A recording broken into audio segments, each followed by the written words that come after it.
Hola a todos.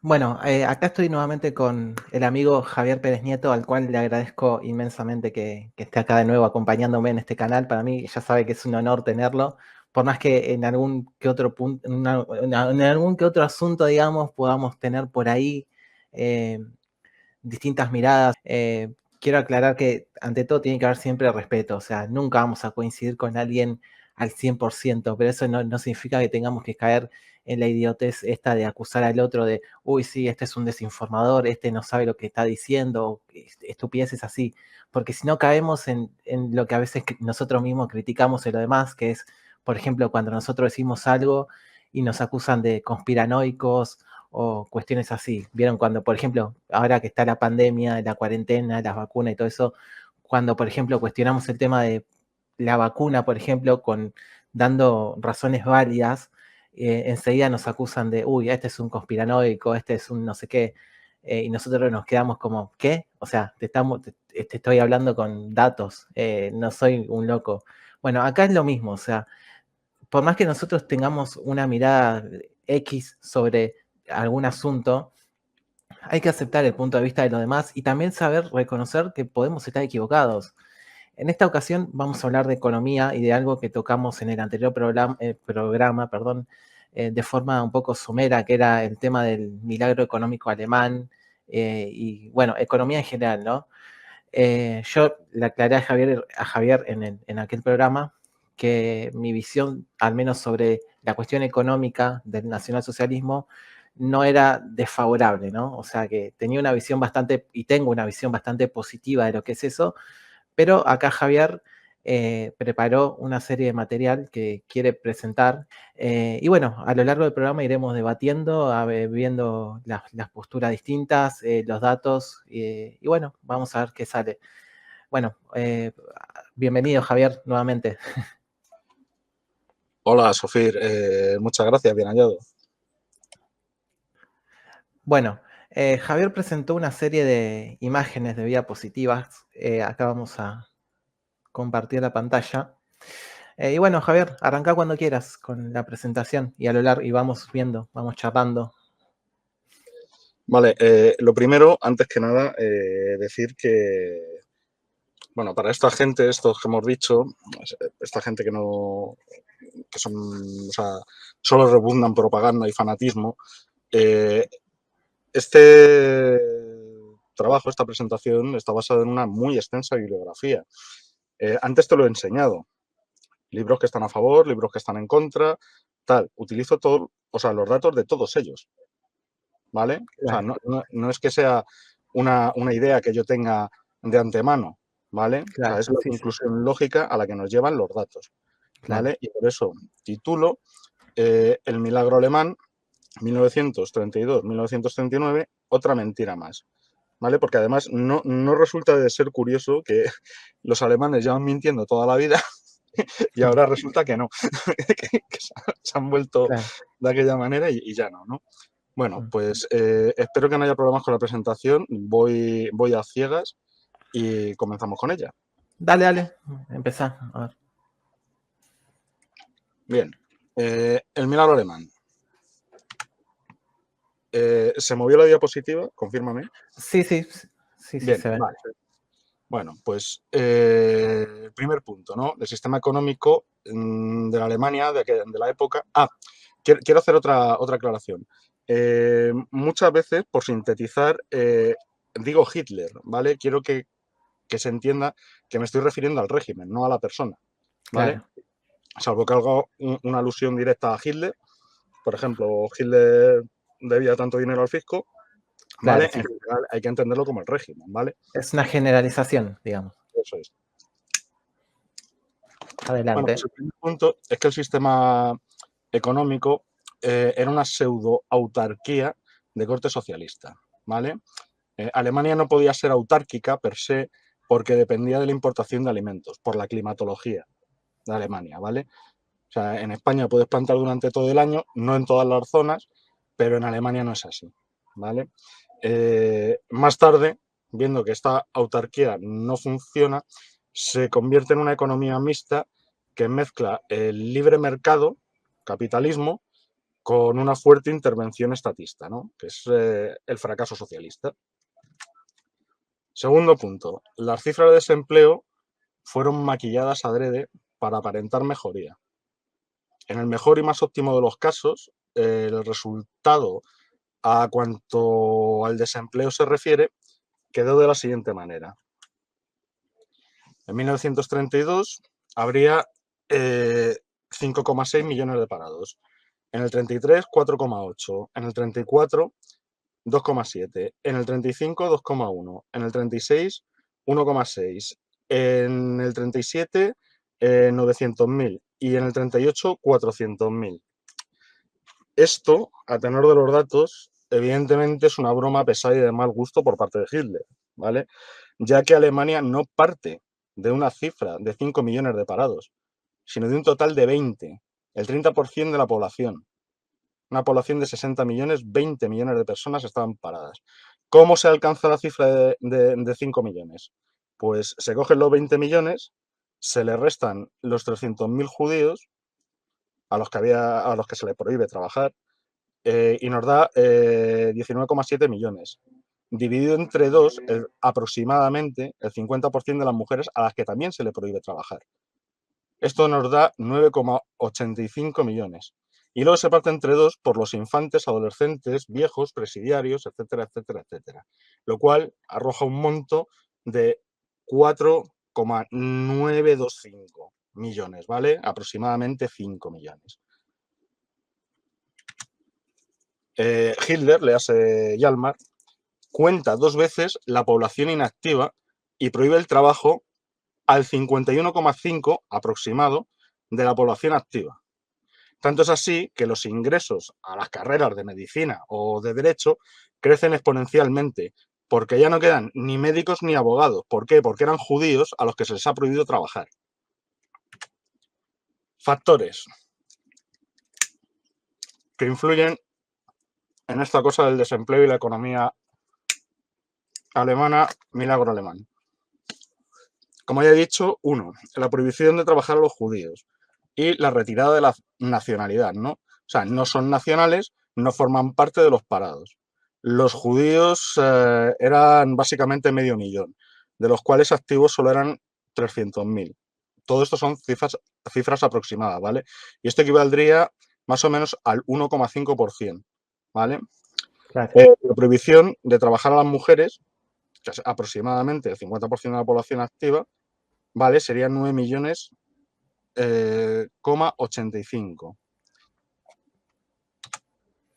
A ver, Sí, ¿podemos hacer un matiz ahí en dime, dime. en el anterior punto? Sí, claro.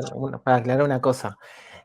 Los, digamos, por más que uno tenga la mirada que tenga sobre el tema de los judíos, no dejan de ser parte de la economía, guste o no, ¿no? Porque por ahí, bueno, eh, o sea, son un factor dentro de la estadística, entonces el hecho de que se les haya prohibido trabajar y todo eso sí que influyen, como mostrás, en las estadísticas. Y respecto a las mujeres, claro, se les prohibió trabajar porque decían que, bueno, que tenía que dedicarse al hogar más que nada, ¿no? A la crianza de alemanes sanos y todo eso. Entonces, como que decían que el ámbito de ellas no era el del trabajo, sino el de dedicarse al hogar y a crear familias sanas de futuros alemanes que tienen que continuar con el futuro del Reich, digamos. Y es Nada, eso más, o sea, yo te puedo decir que incluso puedo estar de acuerdo con eso, sí, sí. ¿sabes? O sea, que la Por mujer eso, está en casa, que cría a los hijos, que tal, que cual, que no tenga necesidad ninguna de trabajar, pero claro, a efectos de empleo, lo que estamos hablando de económicos, o sea, es que son el 50% de la población claro, activa. claro, quería mencionar esto como para matizar y, o sea, como hacer, o sea, vos estás exponiendo cosas que influyen, datos que influyen en las estadísticas económicas, más allá de las opiniones que uno pueda tener respecto a estos 2 puntos, ¿no?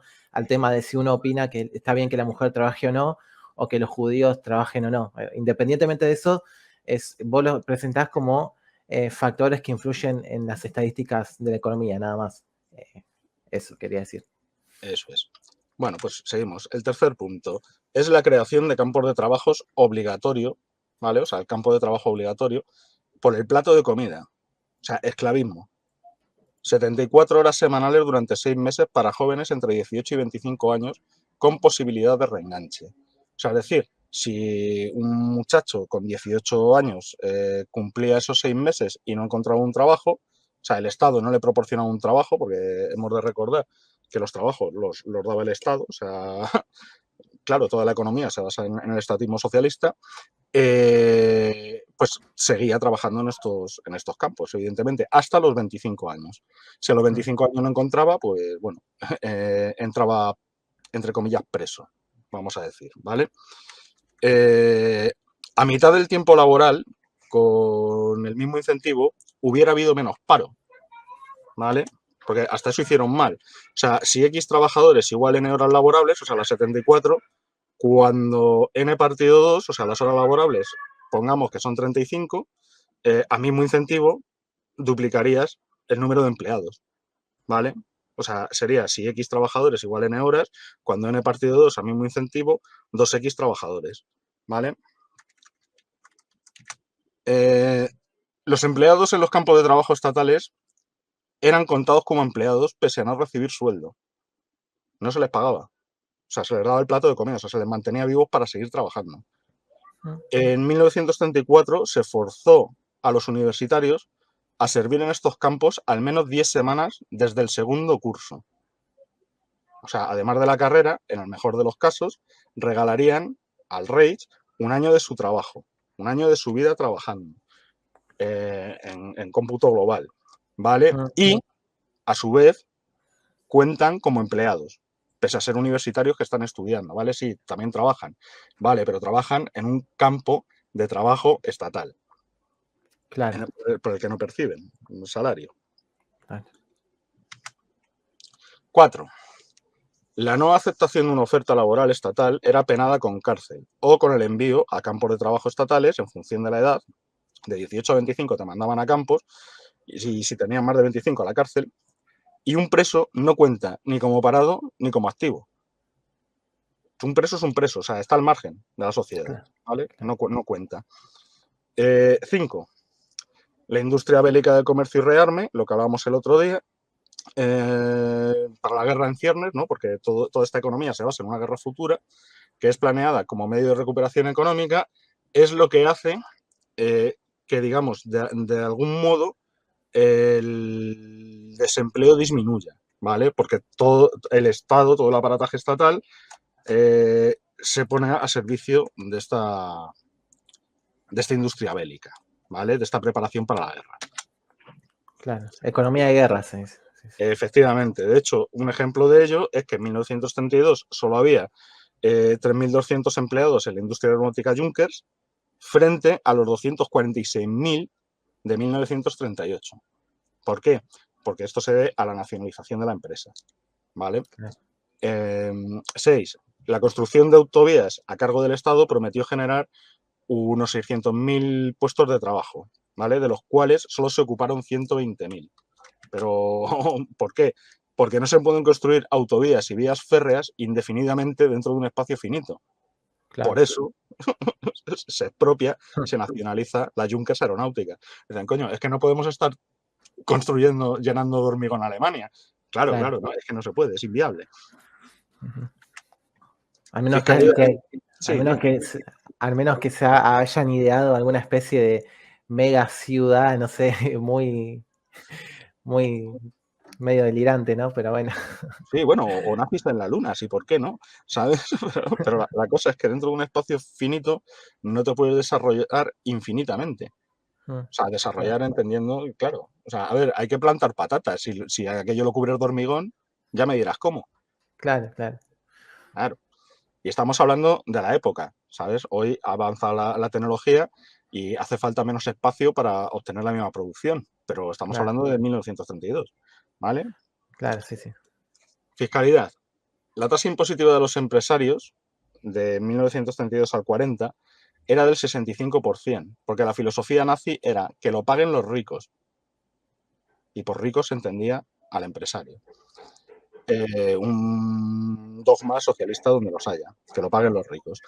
Ante la falta de incentivos, muchos empresarios cierran sus negocios, lo cual contribuye a un aumento del paro que al ser absorbido por el Estado, crea una inflación y monopolismo estatista, ¿vale? Bien. Además, se prohibió el reparto o el uso de dividendos. O sea, a los empresarios, aparte, que tenían que tributar el 65%, les robaban los beneficios. O sea, en stricto sensu estaban tributando un 100%. ¿Vale? 2. Hitler, ahora sí estoy hablando de Hitler, no pagaba impuestos. De hecho, debía al fisco $500.000 de marcos.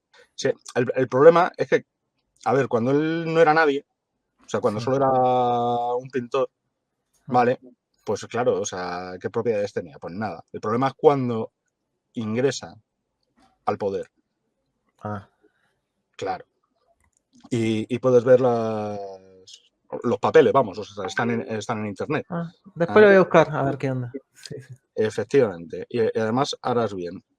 Espérate porque me ha saltado el WhatsApp y voy a cerrarlo porque paso de que estén jodiendo y dando por culo. No pasa nada. Bueno, 3. Esto es una cosa que se suele alegar en favor del milagro alemán, ¿no? Que es que la población civil no empresarial, o sea, el trabajador, pagaba en torno a un 6% de renta, ¿vale? De impuestos, lo cual eran unos 8 marcos mensuales. Pero hay que tener en cuenta que un trabajador promedio ganaba 32 marcos semanales, ¿vale? Para ponernos en perspectiva. Luego, cualquier persona que quisiera abandonar Alemania, porque le pareciera mal lo que se estaba haciendo, debía entregar al partido el 25% de sus bienes capitales. ¿Qué hicieron los pobretes? Se quedaron. Dicen, tengo 100 y me quitan 25, me joden pavino. ¿Qué hicieron los ricachos? Irse. Tengo 100 millones y me quitan 25, todavía me quedan 75 para vivir. Los dos igual de estúpidos. El pobre podía comprar su libertad por 25 marcos. Sin embargo, la ha comprado el rico por 25 millones. ¿Vale? Claro. O sea, resulta que de Alemania escapan aquellos a quienes más caro le salía. El pobre renunciaba a su libertad por 25 marcos y el rico la ha comprado por 25 millones. ¿Por qué? Porque no se tenía idea de economía. La situación económica alemana. La generación de empleos estatales no produjo la riqueza que pregonaba. En 1933, la Reserva de Oro de Alemania poseía cerca de 1.000 millones de marcos. En 1935 era de solo 100. Se habían machacado 900 millones de marcos. Los 100 millones de marcos que les quedaban era la cifra semanal, ¿vale? Cuando digo aquí cifra semanal, o sea, es porque está el cálculo inflacionario y tal y cual, ¿vale? Pero era lo que en marcos en una semana destinaban a la importación de insumos básicos tales como alimentos, ¿vale? Una pregunta, Javier. Sí. Volviendo a la vía positiva anterior, cuando ese desbalance, digamos, esa caída en la reserva que hubo, ¿no tendrá que ver con el hecho de que a Alemania le impusieron el Tratado de Versalles y les vaciaron las arcas y las hicieron? Sí, bueno, pero ¿eso cuándo fue? Porque, o no. sea, también estuvo la República de Weimar. Claro. Claro, o sea, esto es ya después de la República de Weimar. O sea, cuando ya sanean cuentas, porque cuando Weimar también un periodo hiperinflacionario, ¿vale? Esto es lo que les queda, esto es con lo que parte Hitler, ¿vale? Estamos hablando de 1933, ¿vale? Porque el dato es 1932, o sea, no entra el día 31 de diciembre del 31, ¿vale? Claro. O sea, Hitler arranca su periodo con 1.000 millones de Reichsmark y después había solo 100 de que quedaron. En 2 años. Entendido. En 2 años gastan 900 millones de marcos. Por eso la política alemana, después de la Segunda Guerra Mundial, siempre ha sido mantener fuerte el marco. Claro. ¿Por qué? Porque no lo tenían fuerte. Entonces, pues pasó lo que pasó. Claro. 2. Alemania. Alemania no tenía dinero, por lo que prohibió las importaciones, aún las más básicas. Si bien esto fomentó, en cierto modo, el comercio y el empleo autárquico, era insuficiente. Alemania decide crear los bonos MEFO en 1933 para combatir la inflación que el propio sistema estaba creando. Porque cada vez estaba gastando más y tenían menos. Entonces utilizan los MEFO o crean los MEFO. Y Almar crea los MEFO. Los bonos MEFO servían para pagar a las empresas tan solo el 50% del precio, ya que el otro 50% del MEFO era un pagaré a futuro indeterminado. Y en 1938 se decide no pagar los MEFOs. La idea de Hjalmar Schacht crea por sí misma, ¿vale? O sea, los bonos MEFO, una inflación del 200%, ¿vale? ¿Por qué del 200%? Porque si el MEFO vale el 50% de lo que marca, necesitas el doble de MEFO para adquirir lo mismo. Claro. Eso es una inflación del 200%. Más la que pudiera haber, ¿vale? Claro. Hjalmar, entonces, dimite como ministro en el 38 porque no va a pagar los MEFO, ¿vale? Porque es imposible pagarlos. Y entonces es cuando Goering le sustituye. En 1938, tras el plan cuatrienal, ¿no?, de Hjalmar Goering, y con la anexión de Austria y su patrimonio y reservas, el Estado alemán adquiere un monto total de 782 millones de marcos. Pero dada la inflación, la deuda y diversos factores económicos, dicha provisión equivale al gasto en importaciones básicas de 7 a 8 semanas, porque el marco es muy débil como moneda. Está muy depreciado debido a la inflación. Aquí es cuando se cae el velo y los alemanes ven que su pretendido milagro alemán es un engaño y que en solo 4 años Hjalmar ha arruinado a Alemania. Esto producirá complots no comunistas, y lo pongo entrecomillado y es profeso, ¿vale? ¿No? Porque siempre es que claro, como son comunistas, ¿cómo no va a ir en contra de Hitler? Sí, vale, pero hubo complots no comunistas dentro del ejército, del partido y de la población civil para asesinar a Hitler como método de descabezar el nazismo. 7. Con los MEFOR devaluados y con la inflación del más 200%, el Estado alemán contrae un déficit estructural de cerca de 450 millones. O sea, fíjate. Javier, sí. Disculpa que te interrumpa. Volviendo a la anterior diapositiva donde mencionaste el tema de que hubo, digamos, conspiraciones no comunistas, incluso dentro del Partido Nacional Socialista había una rama que era anti-Hitler. Estaba, no me acuerdo, Strausser creo que se llamaba, no sé si lo conoces. Sí. Strausser, algo así, que era una rama dentro del nacionalsocialismo que intentaba, estaba en contra de Hitler. Creo que fueron asesinados en la noche de los lápices rotos, creo que se le dice, o de los cristales rotos. Algo, sí. Sí, y de hecho lo he omitido es profeso. A ver, he omitido el caso concreto, ¿vale? Pero si te fijas, digo que también hay complots dentro del propio partido, ¿vale? Claro. O sea, dentro del propio partido, del ejército y la población civil para asesinar a Hitler como forma de descabezar el partido. Si bien los motivos de este señor no eran descabezar el nazismo, sino pues porque no le interesaba que estuviera Hitler, ¿vale? Los complots que sí puedo enunciar sí que son para descabezar el nazismo mediante el tiranicidio. Claro. No, yo quería hacer ese punto como porque a veces se idealiza un poco, ¿viste? Y creen que, bueno, dentro del Partido Nacional Socialista eran todos camaradas, todos hermanos y iban todos felices juntos. Y no, o sea, dentro de ahí también había disquisiciones, digamos, complots, luchas de poder, etcétera. Claro, es que ¿cómo van a ser amigos si son políticos? O sea, claro, sí. Son políticos, se dedican a la política y la política es matar al que está para ponerme yo. Claro. Quería aclarar eso. Continúa. Sí, sí. Con los MEFOR devaluados y la inflación del más 200%, se contrae una deuda estructural, o sea, un déficit estructural de 450 millones de marcos. Tú fíjate, o sea, roban, o sea, se anexionan a Austria, obtienen 782 millones y ya hay que restarle 450. Así, para empezar, ¿sabes? Claro.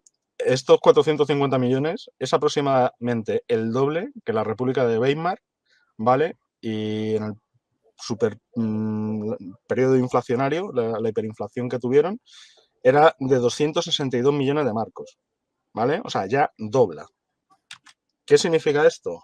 Pues que Alemania ya está el doble de jodida que después de la Primera Guerra Mundial, más el hiperinflacionismo de Weimar y más el crack del 29 juntos. O sea, solitos estaban cavando la fosa en la que los iban a enterrar.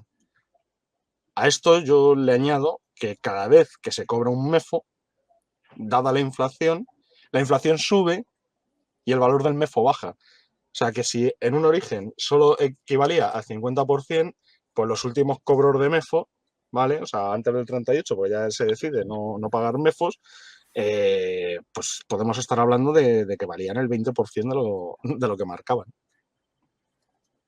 Claro. 8. Del 32 al 39 los salarios en Alemania fueron más bajos que en 1928, a excepción de 1934, en el que fueron iguales. O sea, todo el aparataje económico de Hitler, ¿vale? Y aquí no estoy hablando de la persona, sino que estoy hablando del sistema, colocó a los alemanes en una situación peor que en el sistema, o sea, que en el periodo hiperinflacionario de Weimar, ¿vale? De Weimar. En Alemania no solo no se creaba empleo, sino que no se podía hacer frente a los pagos de quienes trabajaban. Ni siquiera de los jóvenes en campos de trabajo estatales que no cobraban, pero que tampoco podían comer, porque no había importaciones, estaban prohibidas. Por lo que se resuelve pagar vacaciones, el Estado te cuida, e intervenir aún más los precios del mercado. Tan es así que un trabajador promedio ganaba unos 32 marcos semana y un reloj costaba unos 300, ¿vale?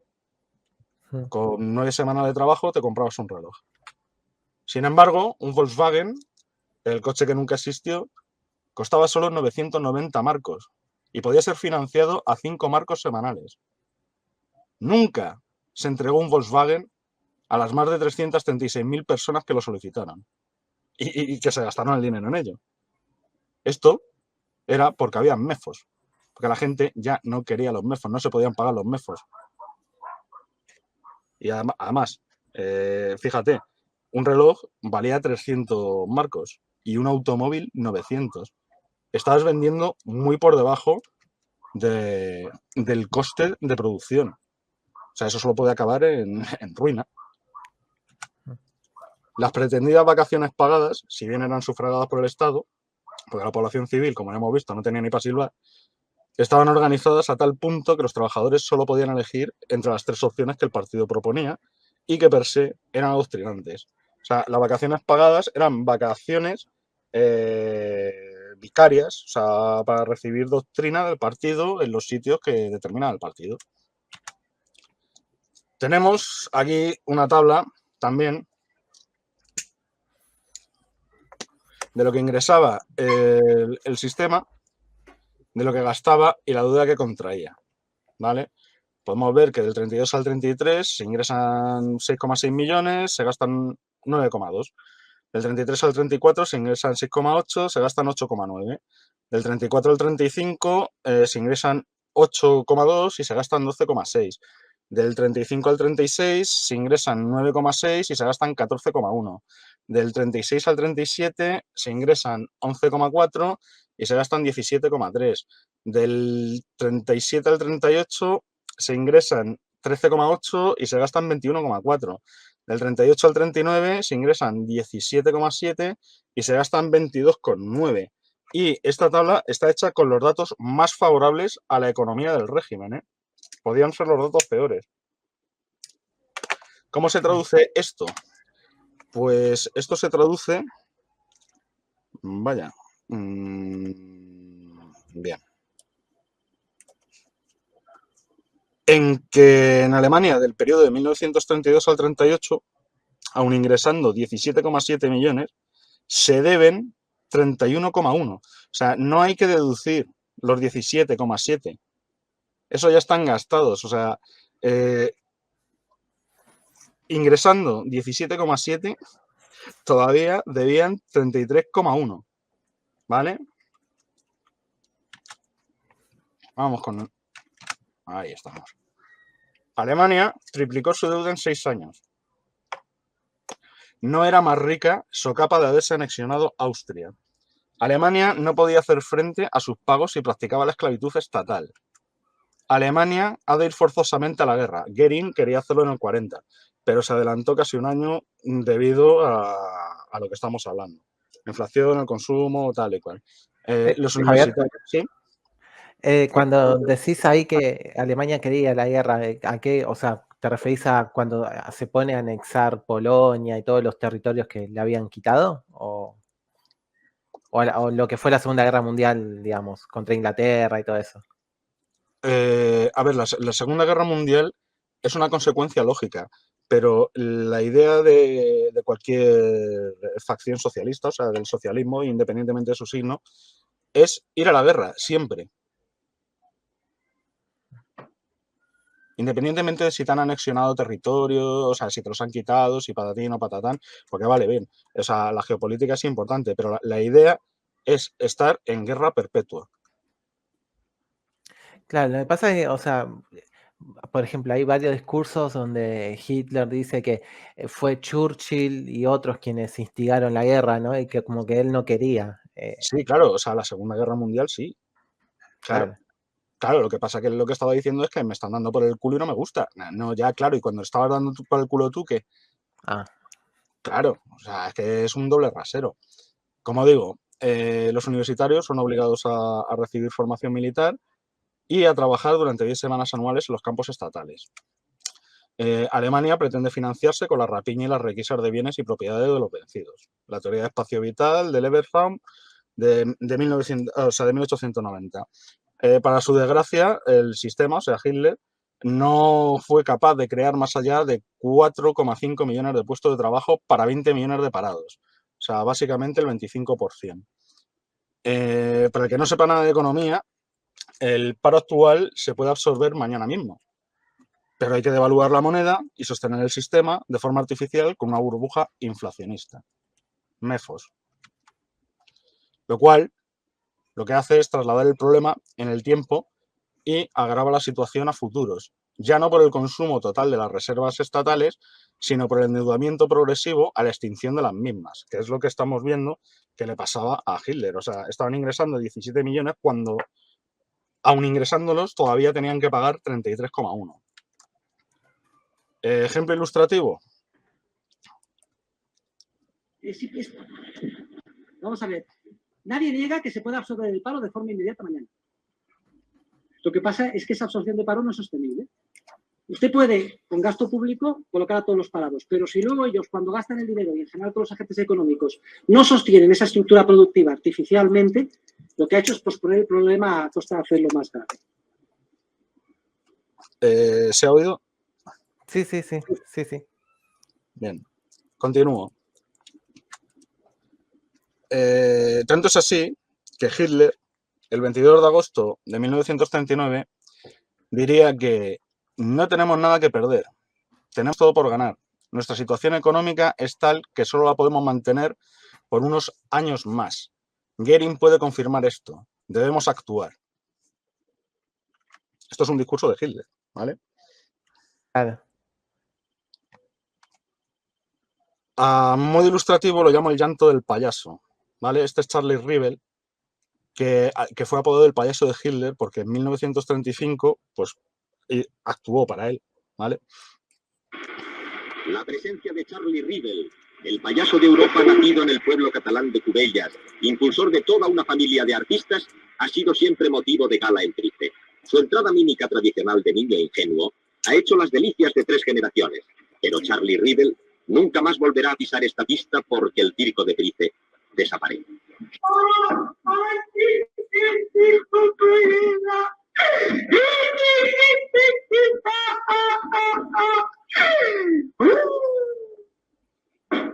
¿Cómo se ríen los niños? ¿Cómo se ríen los niños? Pero hay muchos niños que no ríen, no ríen más. Porque tienen hambre. Porque tienen hambre. Y eso es exactamente lo que estaba pasando en Alemania. Tremendo. Resiste el propio partido. Sí, ¿quieres decir algo? No. Vale. Del 38 al 39 el ejército decide llevar a cabo he puesto planea, pero se lleva planeando desde el 34. Si te fijas en todas las tablas que he sacado, el 34 lleva un asterisco. ¿Por qué? Porque es cuando se decide que hay que matar a Hitler para descabezar el nazismo, ¿vale? Pero ya se plantea muy seriamente llevar acciones para asesinar a la cabeza del partido y acabar con el infierno nacionalsocialista que están sufriendo. Cosa que, como ya he explicado antes, venía fraguándose desde el 34. Ya que se aumentó las horas de trabajo, se redujeron los salarios, la disponibilidad de artículos de primera necesidad, con la prohibición de las importaciones, provocando el desencanto con el régimen. Eso, y que siguiera dentro del partido, se veía con buenos ojos que Hitler tuviera en mente que la próxima expansión territorial proporcionase los medios, ¿vale?, para cancelar la creciente deuda nacional. Algunos oficiales que se rebelaron del periodo fueron estos, ¿vale? Stepnagel, Leaf, Oster, Blaskowitz, Hersdorf, Stauffenberg, Olbricht y básicamente la práctica totalidad del Oberkommando de Heres, ¿vale?, entre otros. Resistencia civil. Dado el desmán económico que estaba destruyendo Alemania, surgen en el 38 los Edelweiss-Piraten, que actúan con violencia contra todo órgano nazi. Durante la Segunda Guerra Mundial llegaron a combatirlos en las calles. Dada la escasez de insumos básicos y la doctrina vicaria preparatoria para la guerra redentora, el movimiento de los Swingjugend, ¿vale?, la juventud del swing, se politiza y combate a la marea nazi en las calles. Más de 300 de estos juventudes del swing acabarían en campos de concentración. Resistencia religiosa. La comunidad católica alemana, 24 millones, 40% aproximado de la población, se niega a impartir doctrina nazi en sus centros educativos y cátedras universitarias.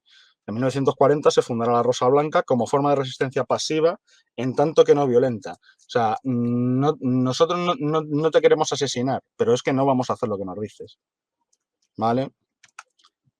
Peukert y otros autores narran que las fuentes de insatisfacción en la Alemania nazi del 34 en adelante fueron el estado de la economía y la corrupción de los funcionarios del partido nazi, y que la cura del desempleo fue una ficción, ya que la economía civil se mantuvo débil durante todo el periodo.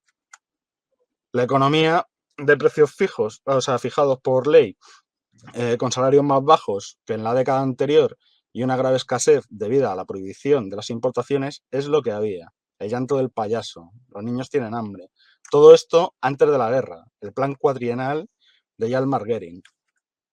Y vamos con la bibliografía, ¿vale? Que paso de leerla. Voy a ir saltando las diapositivas y a que le interese pues que las pare y que vaya pillando, ¿no? Por ejemplo, la primera es cómo Hitler y el nazismo consiguieron acabar con el desempleo de los años 30, ¿vale? O sea, para que se vea que en la bibliografía hay, que he manejado, hay tanto a favor como en contra, ¿vale? Y que estos son los datos, que además he escogido, profesor, los más favorables al sistema, ¿vale?, de la época. Bueno, voy saltando las diapositivas.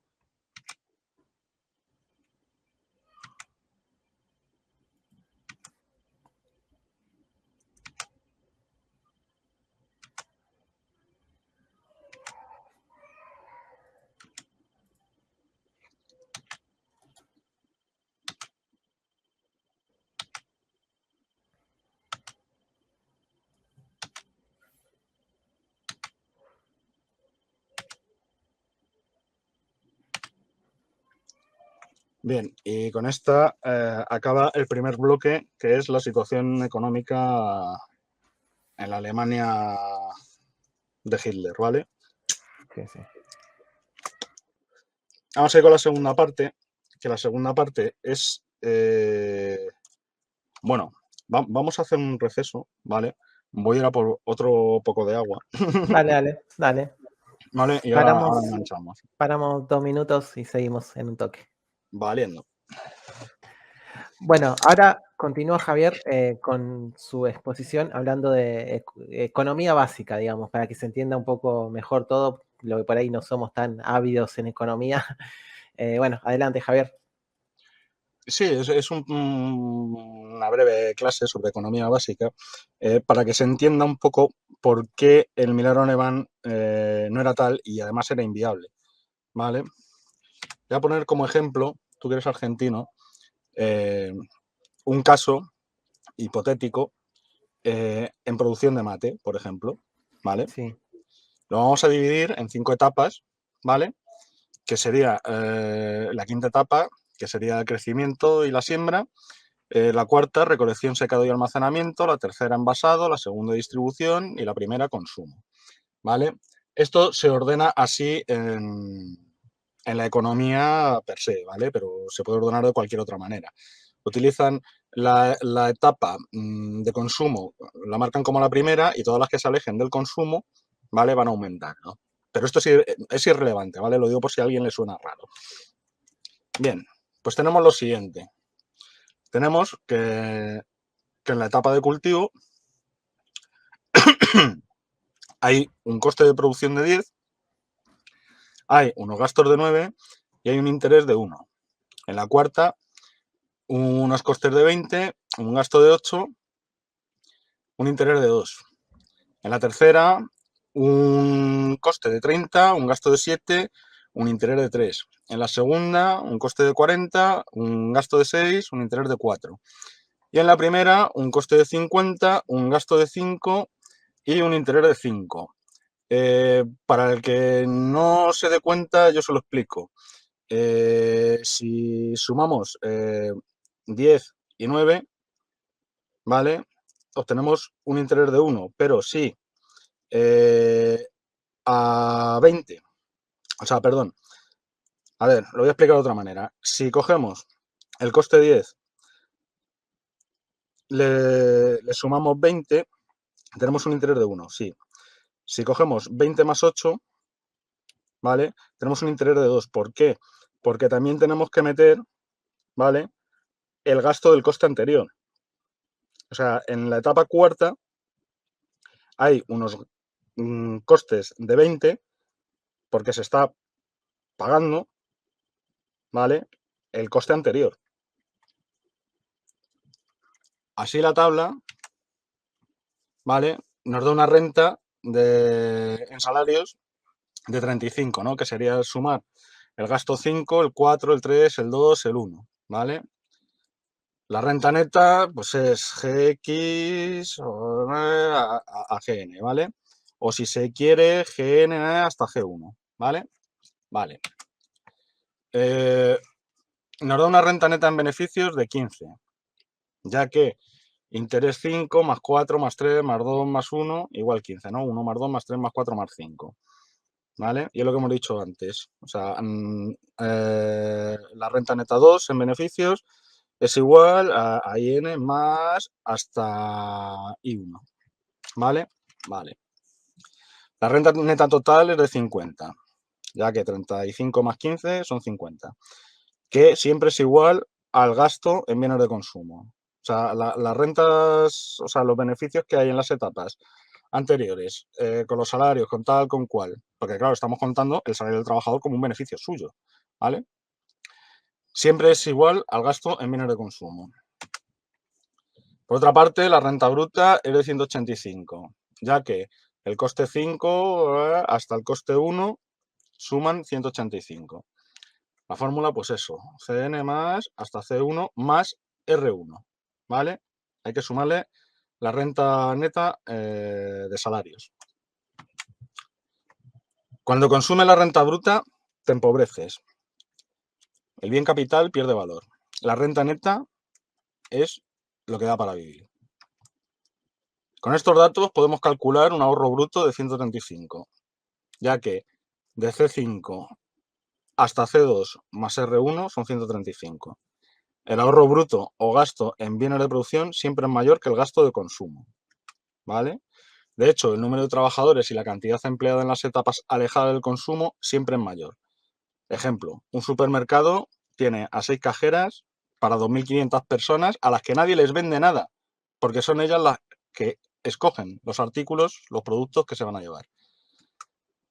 Tanto es así que la etapa de consumo solo representa un 20-25% de todo el proceso, en este hipotético, ¿vale? Que serían C5 más C4 más C3 más C2 mayor que C1. Aquí lo he marcado en rojo, ¿vale? Para que se vea. O sea, que toda la producción anterior al consumo es superior a este.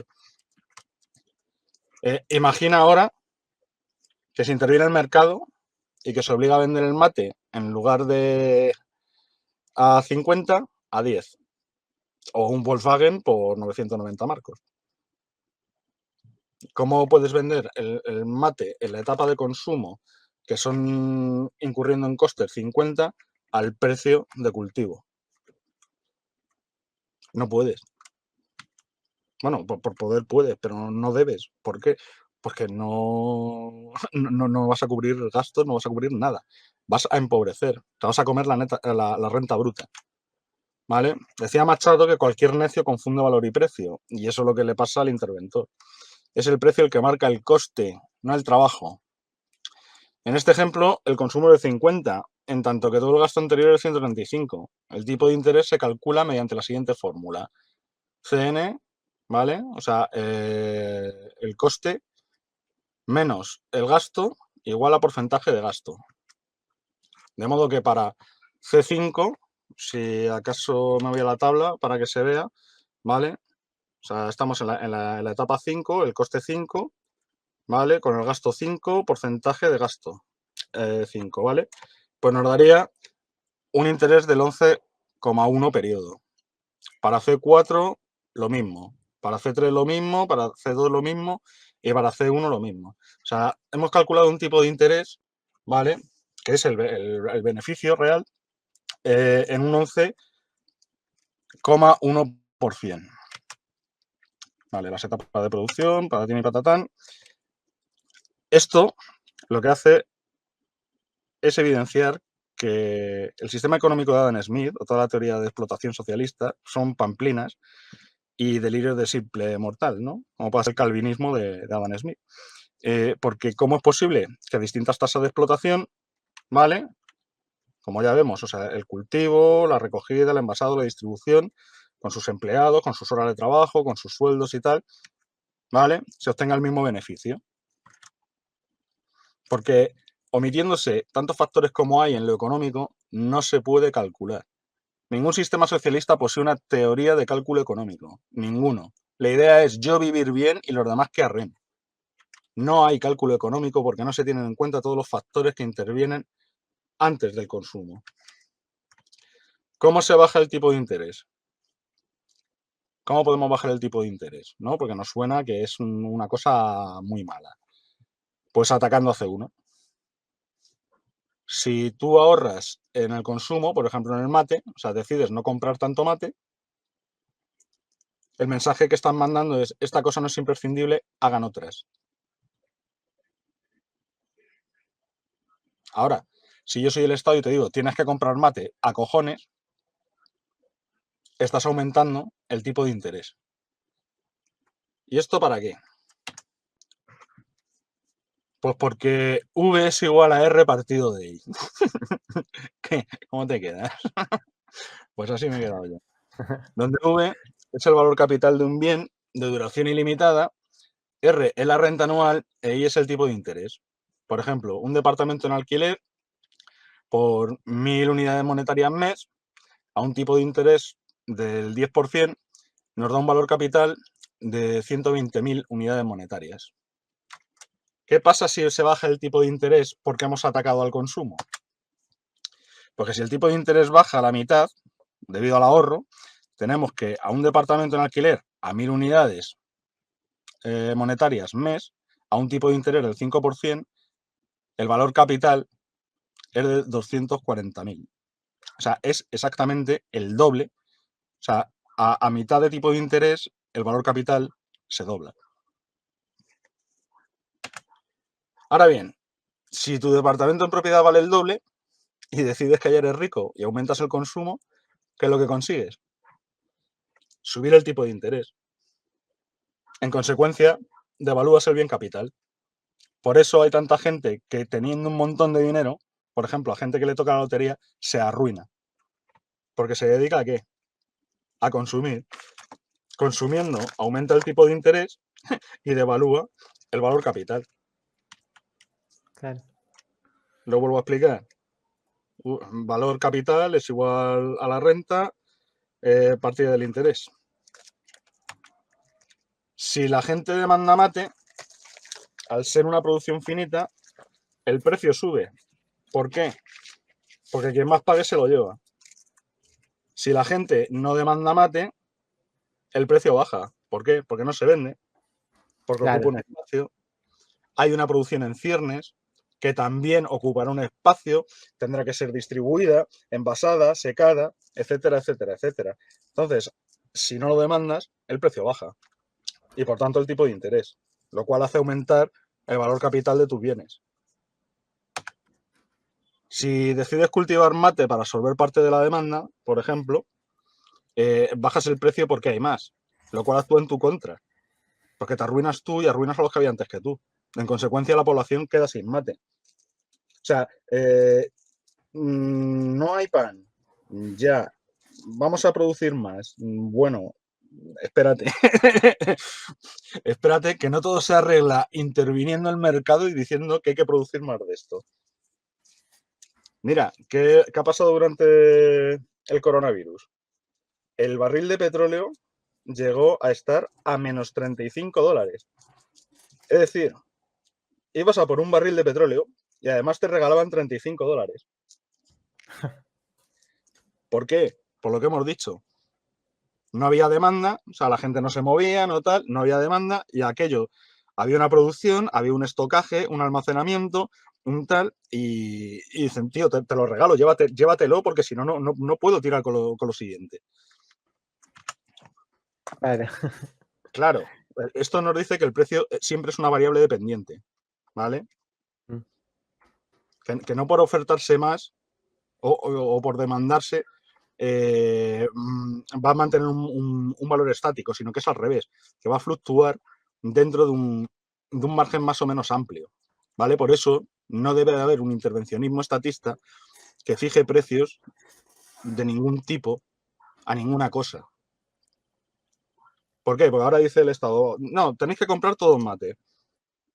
Pues como no venga un tío con una pistola y me obligues a comprarlo, lo compraré si me da la gana. Además, ¿para qué quiero el mate? Ah, porque no me Bueno, obliga, yo que sé, a otra cosa, ¿no? O sea, ¿para qué quiero el bueno, mate? en mi caso yo soy argentino y no tomo mate. Nunca me gustó. Toda mi familia toma, pero yo no. Así que yo no compraría un mate en este hipotético caso. ¿Sabes por qué he puesto el ejemplo del mate? ¿Por qué? Porque el mate es como si fuera café para bobos. O sea, me refiero. El mate tiene una alta cantidad de cafeína, ¿vale? O sea, es como el café. O sea, es droga, pero además engorda. ¿Sabes? El café tiene valor nutricional 0 y el mate creo que son 90 calorías, ¿sabes? Entonces, claro, el Estado lo tiene muy bien.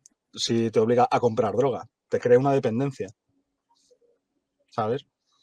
Pero bueno, eso es al margen, ¿vale? Sí, sí, Pero como aclaración. sí. ¿Cómo afecta esto a la economía? A ver, no estoy diciendo que la gente no tome mate, ni tome café, ni tome tal, ¿vale? O sea, yo soy un drogadicto, yo fumo, tengo una dependencia creada, además es una estupidez, recomiendo a la gente que no fume, pero es que es así, ¿sabes? Claro. Por ahí te enganchan y por ahí tributas y por ahí gastas y por ahí aumentas el tipo de interés y por ahí devalúas tus bienes capitales. Vale. ¿Cómo afecta esto que hemos dicho en tanto que al marco laboral? ¿Vale?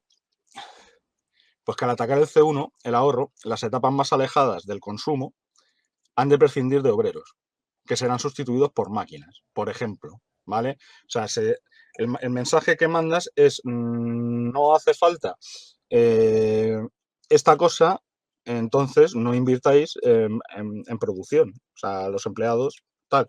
Podéis invertir en investigación y desarrollo, por ejemplo, o en modernizar los equipos, ¿sabes? pero en trabajadores no. ¿Por qué? Porque no queremos esto. ¿Sabes? O por lo menos no lo queremos tanto como pensáis. ¿Qué pasa con los obreros despedidos? Que se reconvierten. Porque si tú atacas al C1 del mate, hará que el C5, ¿no? La etapa más alejada que hemos dicho, sustituya a trabajadores por tractores, por ejemplo. Ergo, todo el sector tractoril demandará empleados nuevos, porque habrá una demanda de tractores. Al pasar lo mismo con el C1 en los tractores, o sea, venga, no queremos tanto tractor. El C5 invertirá, por ejemplo, en robots, ¿no? El C5 de los tractores. Y el sector de la robótica, a su vez, experimenta una demanda de empleados para su desarrollo. Por ejemplo, programadores. Estos vendrán del C1 tractoril, por ejemplo, ¿vale? Y no solo eso, sino que cada C alejada de C1 es en sí misma una C5 en su sector, ¿vale? Sin contar que al atacar C1 pueden crearse nuevos CS o nuevos Cs, ¿vale? Por ejemplo, investigación y desarrollo, para dar más calidad, abaratar los precios, etcétera. O sea, ya estaríamos hablando de C6, C7 al infinito, ¿vale? CN. Esto significa que la economía es cíclica. Lo que pasa es que cualquier imbécil entiende por cíclico ahora bien, ahora mal. Y no tiene nada que ver con eso. Y así nos va. O sea, hay un ciclo, como el ciclo del agua, ¿vale? De reconversión, ¿vale? De empleados, de no empleados, de productos, de producciones, etcétera, etcétera, etcétera. Y solo con lo que te he dicho de atacar al C1 fase de consumo, ¿vale? Cuando digo atacar, no quiero que se entienda como algo bélico o que es hay que ir en contra de. No, pero que si no consumes, resulta que tienes. Claro. Es posible que haya gente que no se reconvierta, ¿no? Pues estos incapaces serán los socialistas que demandarán intervención estatal para poder proveerse el sustento. ¡Ay, que me echan! ¡Ay, que no sé qué! ¡Ay! ¿Y cómo es que tal? ¡Mira lo que me pagan! Ahí aparecen los salarios mínimos y otras cosas de no contar, ¿vale? Como teorías de explotación, subnormalidades varias, etcétera, etcétera, etcétera. Fehacientemente no hay explotación. Eso sería para otra clase de economía, ¿vale? Ahora estamos con lo básico. Claro. Para que se entienda mejor, imagina que en Argentina ya no se demandan cinturones de piel, ¿vale? Pero Sí. aumenta la demanda de caballos. Pues un artesano que hacía cinturones de piel puede reconvertirse en talabartero, por ejemplo. Ya que si el producto es distinto, si una cosa son correas y otra cosa son sillas de montar, por ejemplo, las técnicas para manufacturar ambos productos son las mismas. Ah, que no hay trabajo de hacer cinturones. Bueno, pues hago silla de montar. Sí, total. Es cortar y coser cuero. Claro. Del mismo modo que el ahorro produce la disminución de precios de los productos, cerca del 25% de los mismos no se vende, a mismo sueldo, mayor poder adquisitivo. No sé si se entiende. Sí, sí. Sí, sí, se entiende. Vale, pues a mismo sueldo, mayor poder adquisitivo. Entonces, ¿qué debe de hacer un político para arreglar la economía? Nada, absolutamente nada. ¿Y qué hacen? Nada, pero te marean para que parezca que hacen algo.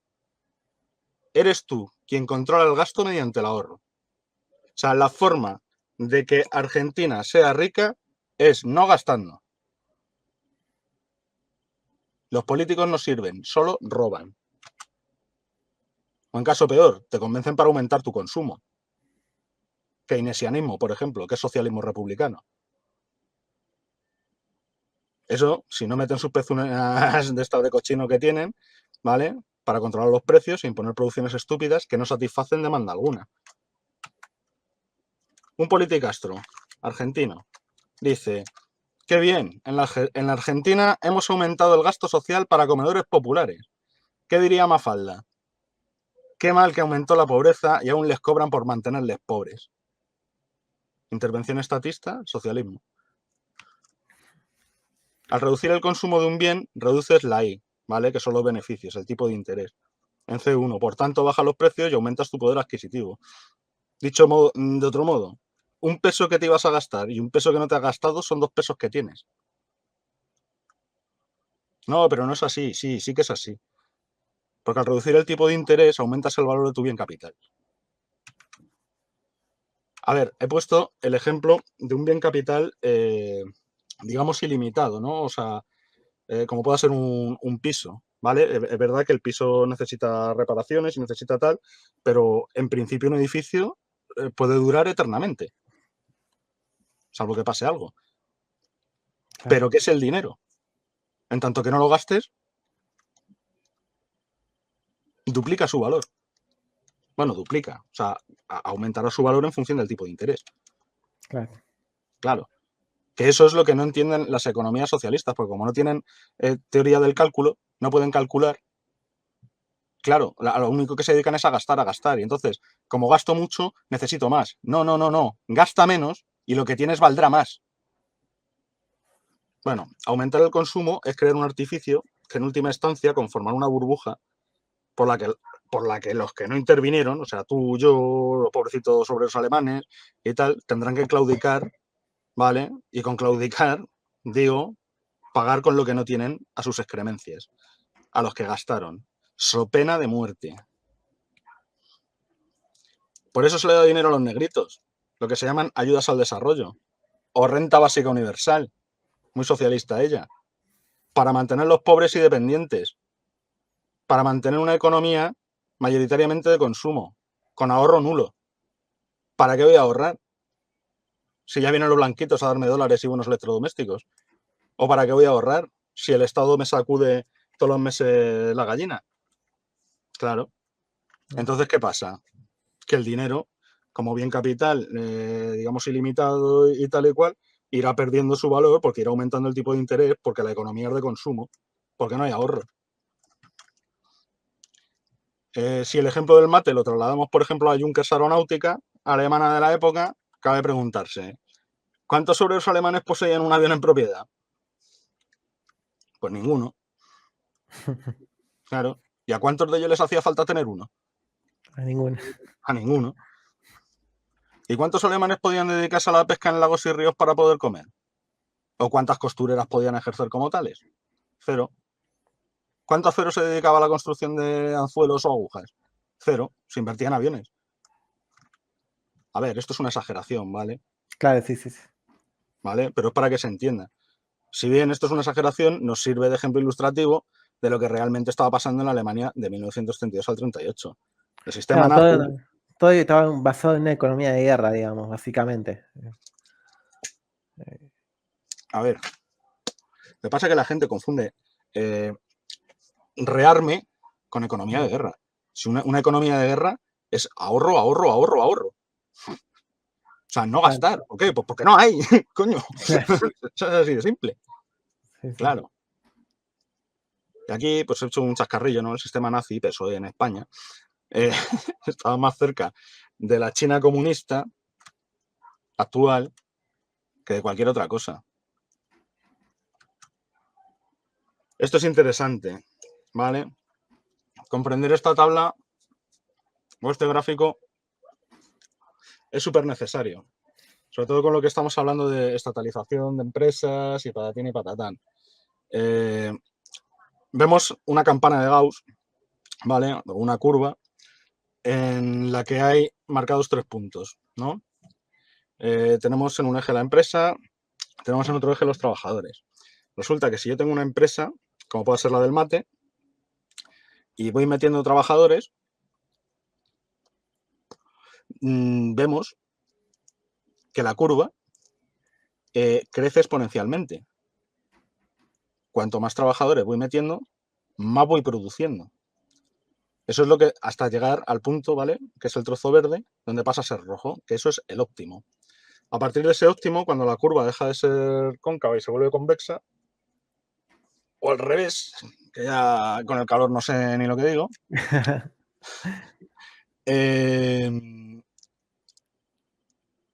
cuantos más trabajadores metes, es verdad que aumenta la producción, pero menos que anteriormente. ¿Vale? llega un momento en que tocas techo.